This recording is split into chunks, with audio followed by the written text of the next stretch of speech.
Parte um, dois sistemas, a máquina associativa. Esse período ele foca no sistema um e começa com uma frase: bananas e vômito. E ele explica que a partir do momento que você lê essa frase, você já começa a ter reações biológicas e físicas. Você começa a suar mais, seu batimento acelera, você começa a reagir como se tivesse visto alguém vomitando. A depender da situação da pessoa, de ressaca ou com uma indigestão ou alguma coisa nesse sentido, essa pessoa poderia inclusive até vomitar, apenas pelo fato de ler a palavra. O nome dessa reação é ativação associativa. Seu sistema um tratou essas duas palavras como uma representação da realidade. Ele te mostrou acontecimentos do passado e ele te preparou para um futuro relacionado a vômito e a banana. Então ele preparou todo o seu sistema para reagir a isso, pelo simples fato de você ter lido aquelas duas palavras. Os cientistas vêm dizendo há anos que você pensa com o corpo. Sua capacidade cognitiva, ela é espalhada também pelo corpo. O filósofo David Hume definia a associação com três pilares: semelhança, contiguidade de tempo e lugar e causalidade. A definição de memória associativa hoje em dia ela é um pouco diferente.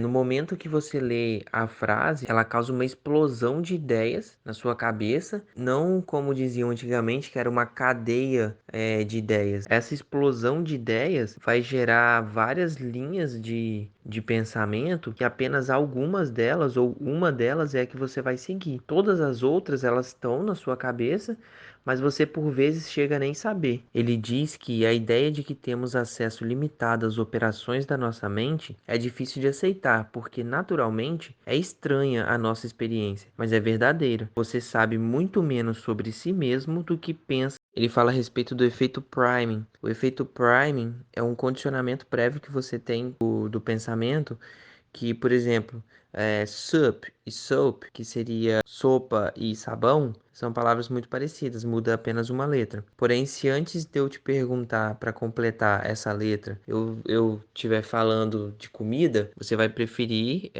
completar com soup, que é sopa, e não com soap, que é sabão. E isso aí ele chama de efeito Prime. Um experimento feito em cima do efeito Prime ficou conhecido como efeito Flórida. Eles pegaram pessoas jovens de 20 anos, dividiram em dois grupos. Um grupo eles colocaram palavras aleatórias e no outro eles colocaram palavras que induziam a você pensar em idoso. Flórida, esquecimento, careca, grisalho, ruga. Após esse contato com as frases, as pessoas eram encaminhadas para uma outra sala para fazer outra atividade. E foi medido o tempo que essas pessoas demoravam para caminhar de uma sala para outra. Coincidentemente, as pessoas que pensaram na cadeia voltada para idoso, essas pessoas andaram mais devagar. O efeito priming, que por definição é uma ideia influenciando uma ação, ele é conhecido também como efeito ideomotor. Uma observação posterior do experimento dos jovens que caminhavam devagar, que alguns caminhavam numa velocidade mais rápida. E quando questionados, descobriram que esses jovens eles não gostavam de idosos. Então a conclusão é que se você gosta de idosos, você caminharia mais devagar. E se você não gosta, você caminharia mais rápido. Um experimento invertido que foi realizado na Alemanha também provou que o efeito Prime ele é de ida, mas ele também é de volta. Eles colocaram jovens para caminhar numa sala numa velocidade lenta e esses jovens depois foram submetidos a palavras aleatórias e eles escolheram palavras relacionadas a idosos, velhice, ruga, porque eles estavam desempenhando uma atividade que era caminhar devagar. Outro experimento, eles submeteram pessoas a analisarem quanto engraçado era um cartoon. E aí algumas pessoas estavam com um lápis transversal à boca, simulando um sorriso.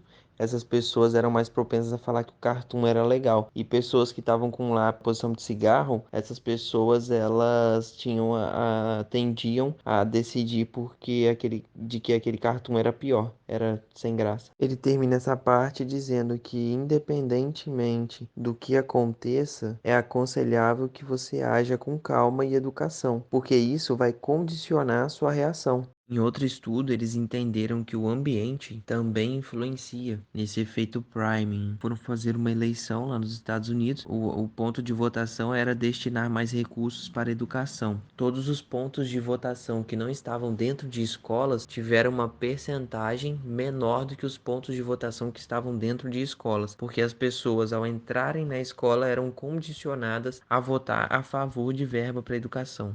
Outro experimento foi proporcionar às pessoas uma cadeia de pensamentos relacionada a dinheiro. E aí eles observaram o comportamento dessas pessoas. Elas eram mais egoístas, não gostavam de ajudar os outros. Elas eram pessoas com uma autoconfiança elevada, demoravam mais para pedir ajuda. Eram pessoas que participavam e compartilhavam menos. Essas pessoas também preferiam ficar mais distantes quando estavam conversando com outras pessoas, manter uma distância maior, e elas também preferiam ficar sozinhas. Uma extensão da pesquisa, ela foi destinada a esses países autoritários, e aí questionou-se se aquelas imagens imensas dos grandes líderes, ela servia apenas para demonstrar para as pessoas que tinha alguém te vigiando, ou se isso condicionava o seu comportamento também. Chegaram à conclusão de que sim, de que esse ambiente, grandes imagens, grandes líderes, repressão, policiamento na rua, isso inibe sua espontaneidade e sua capacidade de inovação, de independência. A simples lembrança de que iremos morrer, isso condiciona as pessoas a seguirem um líder, porque elas pensam que, inconscientemente, elas pensam que sozinhas elas morrerão muito antes. Outro experimento foi condicionar as pessoas a mentir, tipo, elas eram instruídas a mentir por e-mail, por telefone, pessoalmente, enfim. Percebeu-se que as pessoas que mentiam por telefone preferiam usar um enxaguante bucal, pessoas que mentiam pessoalmente ou por e-mail preferiam um sabão para lavar as mãos. Pessoas que cometem crimes, por exemplo, esfaqueiam outras pessoas ou matam, enfim, esquartejam. Essas pessoas, por um momento, elas têm um ímpeto de limpeza fora do normal. E por vezes eles acabam descobrindo o crime justamente nessa reação de limpeza excessiva.